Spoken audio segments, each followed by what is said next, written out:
তো আজকে যেই মানুষটি আজকে আমাকে এডিটিং করে এটা দাঁড়িয়েছেন, তিনি না থাকলে আজকে এই জায়গায় দাঁড়াতে পারতাম না। আমারই সিনিয়র, আমাকে 4x4 ঘর থেকে যিনি বার করেছেন, মিস্টার সঞ্জয় খান্ডারকে কোটি কোটি নমস্কার। আজকে আমি লাকি কেন, যে মানুষের ভালোবাসা আজকে পেয়েছি। কেন যখন এমআই লাইফস্টাইলে মার্কেটিংয়ে আমি ফার্স্ট টাইম আসি, একদম পার্ট টাইমই বিজনেসটা শুরু করি।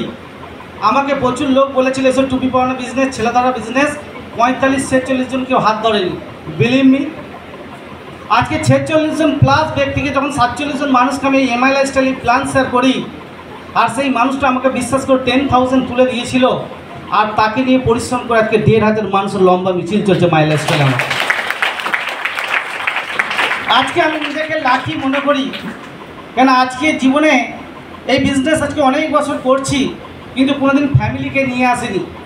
কেন আজকে আমি খুব লাকি, কেন আমাকে মা পার ডে বলে যে বাবা কিছু হচ্ছে তো, কত ইনকাম হচ্ছে। আজকে আমি খুব লাকি, কেন যে মা আজকে আমাকে 10 মাস 10 দিন আমাকে পেটে ধরে নিজে না খেয়েও আমাকে আজকে এই জায়গায় জন্মে দেওয়ার পর মানুষ করেছে। কোনোদিন আমাকে স্বপ্ন দেখায়নি কোটিপতি হওয়ার জন্য, কিন্তু উপযুক্ত করেছে কোটিপতি হওয়ার জন্য। সেই মাকে আমি কোটি কোটি নমস্কার আমি জানাই। আর আমার মা একটাই কথা আমাকে বলতো যে তোর ক টাকা ইনকাম হচ্ছে বলতো। আমি কোনোদিন বলিনি, বা আমার বাড়ির মিসেসকেও আমি বলিনি কত টাকা ইনকাম হচ্ছে। উনি রাগও করেন যে আমাকে আমি তোমার ওয়াইফ হয়ে কোনোদিন ইনকাম বলিনি, কিন্তু আজকে ওপেন মাইন্ডে আমি আজকে বলছি। মা, আমার ফ্যামিলি সবাই এখানে শুনে রাখুন, আজকে মাই লাইফস্টাইলতে 50,000 above per month my lifestyle থেকে ইনকাম করি।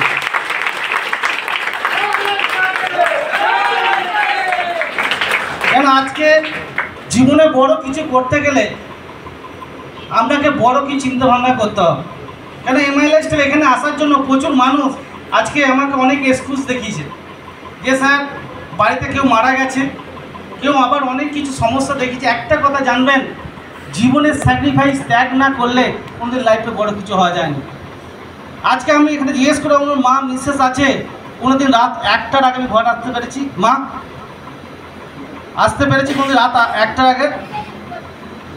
আমার এই নিয়ে বাড়িতে খুব অশান্তি হয় যে রাত পর্যন্ত কি কাজ আছে, কিন্তু কোনোদিন আমি বিলিভ করতে পারিনি যে আমি কাজটা করি কন্ট্রাকচুয়াল। আমি চাকরি করে 5টার পর আমি এই বিজনেসটা শুরু করি।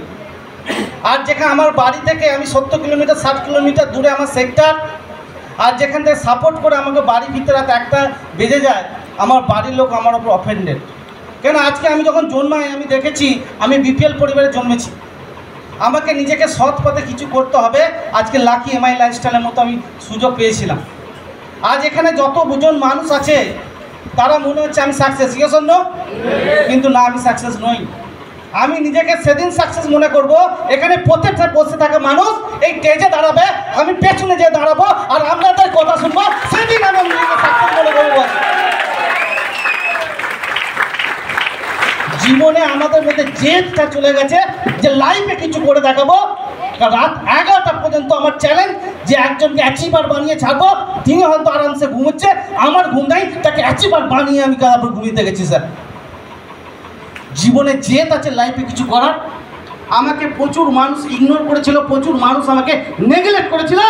আজকে একটা বিপিএল পরিবারের ছেলে আজকে 7 লাখ টাকার 4 চাকা নিয়ে ঘুরছে আমাদের সামনে, যেটা 21 আটা নিচে দাঁড়িয়ে আছে। বল, anything is possible, nothing is impossible. আজকে যদি আমি এখান থেকে চলেও যাই পৃথিবী ছেড়ে, কিন্তু যে মানুষগুলো আজকে এমআই লাইফস্টাইল হাত ধরে আমাকে পার উইক ইনকাম করছে, কেউ 2,000 5,000 10,000 উইকলি ইনকাম করছে, প্রতি বুধবার একবার না একবার মনে করবে রাজকুমার ছিল বলে আজকে আমার ইনকাম হচ্ছে। বস, জীবনে আপনি কতটা কি করেছেন এটা ম্যাটার নয়, আপনার জন্য কতটা উপকার হয়েছে এইটাই গড, কিন্তু আল্লাহ ঈশ্বর আপনাকে হিসাব রাখবে। বস, আজকে এইটুকুনি আমি বলবো, যারা আমাদের হাত ধরে আছেন, একদম যতই সমস্যা আসুক, যতই চাপ আসুক, ছেড়ে যাবেন না। কেন একটা কথা জানবেন, যে গাছ অনেক ঝড় ঝাপটা উপেক্ষা করে যন্ত্রণা সহ্য করে বড় হয়, ইয়েস অর নো? আজকে এই মালাটা এমনি পাইনি বস, এই মালাটার পেছনে অনেক কষ্ট, অনেক ঝড় যন্ত্রণা রয়ে আছে। আমরা জানি ওই বিজনেস অনেকেই বলে যে স্যার আজকে আমি যেতে পারবো না, আজকে আমার বাড়িতে একটা নিমন্ত্রণ বাড়ি আছে, খাসির মাংস দিয়ে রান্না হচ্ছে, আমরা সবাই সার্ফ এক্সেল দিয়ে পেট পরিষ্কার রাখি যে আমরা বিয়ে বাড়ি খেতে যাবো। শোন, আজকে এই বিজনেস করার জন্য অনেক স্যাক্রিফাইস করেছি, বিয়ে বাড়ি এমনকি আজকে আমার বাড়ির লোকও জানে আমি কোনো রিলেটিভকে ফোন করি না, আমার ফোনে বুকে দেখে নেবেন। কারণ একটা কথা জেনেছি, যেদিন খেতে পাইনি কোনো রিলেটিভ আমার খবর নেয়নি, আজকে 4 চাকা চড়ছি সবাই খবর আমার নেবে বস। আজকে এখানে বসে থাকা সব মানুষগুলো যদি আমাদের কথায় চলেন, কেন আজকে যে জায়গায় বসে আছেন নিজের বুদ্ধিতে বসে আছেন বস, নিজের বুদ্ধি আর কোনো দাম নেই। একবার সিনিয়র ওপর ছেড়ে দেন, আপনাকে এমন করে এডিটিং করে এমন শিবলিঙ্গ করে আপনার এলাকায় বসিয়ে দেবো, হাজার হাজার মানুষ আপনাকে জল দুধ দিয়ে পুজো করবে বস। আজকে যেরকম আপনি দেখতে পাচ্ছেন বস, সেই চ্যালেঞ্জ আছে। আজকে যতই বাড়ির লোক বলুক হবে না হবে না, আমি তাদের কথা কোনো শুনি না, আজকে করে দেখিয়েছি। আজকে এনিথিং পসিবল, যদি আপনার মধ্যে জেদ থাকে আমি করে দেখাবো, সেটা করে আমি দেখাবো। আজকে সেই জায়গায় একটা ছোট্ট গল্প বলে আমি শেষ করবো আমার প্রেজেন্টেশন। আজকে আমাদের কাছে সবারই দাঁত আছে, দাঁত আছে। দেখবেন একটা দাঁত জিভকে বলছে তুমি, আমি যদি কোনো খাবার যদি আমি শক্ত করে চিবিয়ে দিই তবে হজম করতে পারো। দাঁত কি কাজ? শক্ত জিনিসকে কামড়ে দেয়। বলছে ঠিক, তুমি ঠিকই বলেছ, তোমার জিভে তো কাজই হচ্ছে ভেঙে দেওয়া দাঁতের। এইভাবে কালের কমে কমে যখন তার দাঁত পড়ে গেল আর একটা দাঁত যখন রয়েছে, তখন জিভ সেই দাঁতকে প্রশ্ন করছে, বস আজকে তোমার সেই 32টা দাঁত গেল কোথায়? তখন সে তার ভুল বুঝতে পেরেছে। তেমনি আমাদের মানব জীবনে তাই, আমাদের কাছে কি আমাকে অহংকার দেখালো, কি ইগো দেখালো দেখে লাভ নেই। যে নরম মনের মানুষ হবে, যে সরল মনের মানুষ হবে, মাই লাইফস্টাইল তাকেই কিন্তু সর্ব জায়গায় উঁচু শিরাতে বসিয়ে দেবে বস। তাহলে সেই জায়গাতে এখানে অহংকার ইগো দেখিয়ে লাভ নেই। এই বিজনেসটাকে আমরা এখনও বুঝতে পারছি না। অনেকেই মাই লাইফস্টাইল করছেন, এখনও কিন্তু ছেলে খেলা করছেন যে সত্যি এখান থেকে কেরিয়ার হবে কিনা বস। একটা কথা জানবেন, আপনি যদি সেই বিশ্বাস রাখেন মাই লাইফস্টাইলের ওপর, আপনার একদিন না একদিন কেরিয়ার হবে বস। হবে না? হবে না? তাহলে এই বিজনেসটাকে এখনও অনেকে গুরুত্ব দিচ্ছেন না, ভাবছেন যে স্যার আস্তে আস্তে করবো। ইয়ে স্যার না, আপনি যদি এখান থেকে বাড়ি যান, লোকাল বাসে চাপবেন কজন? হ্যাঁ, সবাই কিন্তু এক্সপ্রেসে চাপার চেষ্টা করবেন। আপনার জন্য কেউ বসে থাকবে না বস। আপনার পরে সব মাই লাইফস্টাইল এসে কোটিপতি সে ছিনিয়ে নেবে, আপনি শুধু বসে বসে হাততালি দেবেন বস।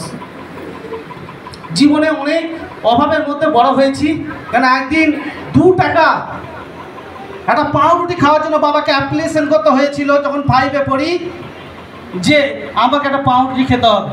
সেদিন থেকে বুঝে গেছিলাম বস আমাকে কিছু করতে হবে, আর সেদিন থেকে কিন্তু ফোকাস আমি এমআই লাইফস্টাইল থেকে দিয়েছিলাম। আর আজকে সেই জায়গাটা, আজকে এতে খুশি নয়। আজকে খুব তাড়াতাড়ি আমি এখানে 4 চাকার লাইন লাগাবো, আরও 2 জনকে আমি কিন্তু অ্যাচিভার হিসেবে 4 চাকায় কিন্তু আমি চাপিয়ে এখানে ছাড়বো। তা কিন্তু আপনাকে সেই বিশ্বাসটা আপনাকে রাখতে হবে। বিশ্বাস রাখতে পারবেন? কেন জানি এখান থেকে যাওয়ার পরেও আপনার মনে হবে এটা বিশ্বাসযোগ্য নয়। কেন ফার্স্ট আপনার মধ্যে থাকতে হবে ইচ্ছা শক্তি। জন্য আপনি যদি মনে করেন যে আমি জিতবো, কারো বাবার ক্ষমতা নেই আপনাকে হারাবার। আর আপনি এখান থেকে যাবার পরেই যদি বলেন যে স্যার হবে তো, পারবো তো, হবে তো, জীবনই হবে না বস। আপনি যদি সমুদ্রে পড়ে যান, আপনি সেই মুহূর্তে কি খুঁজবেন? যে ফ্যামিলি কি করছে খুঁজবেন না, খুঁজবেন যে 1 ফোঁটা কাঠ কোথা থেকে পাই, আগে নিজের জীবনটাকে বাঁচাই। জন্য তাহলে আজকে নিজেকে দাঁড় কাটান, কোথায় কি হচ্ছে, কে পলিটিক্স কি হচ্ছে, কে আপনার নামে সমালোচনা করেছে, কে আপনাকে খারাপ বলেছে, আই ডোন্ট কেয়ার।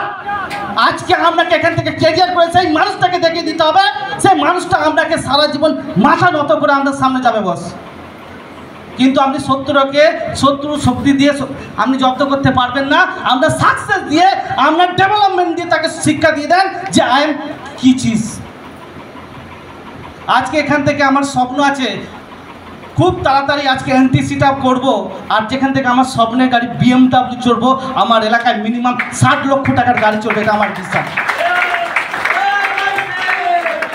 আর যদি এই আমার সঙ্গে যে থাকবে মিনিমাম সেও 10 লাখ টাকা করে গাড়ি চড়বে, এটা আমি আজকে কমিটমেন্ট করে দিয়ে গেলাম।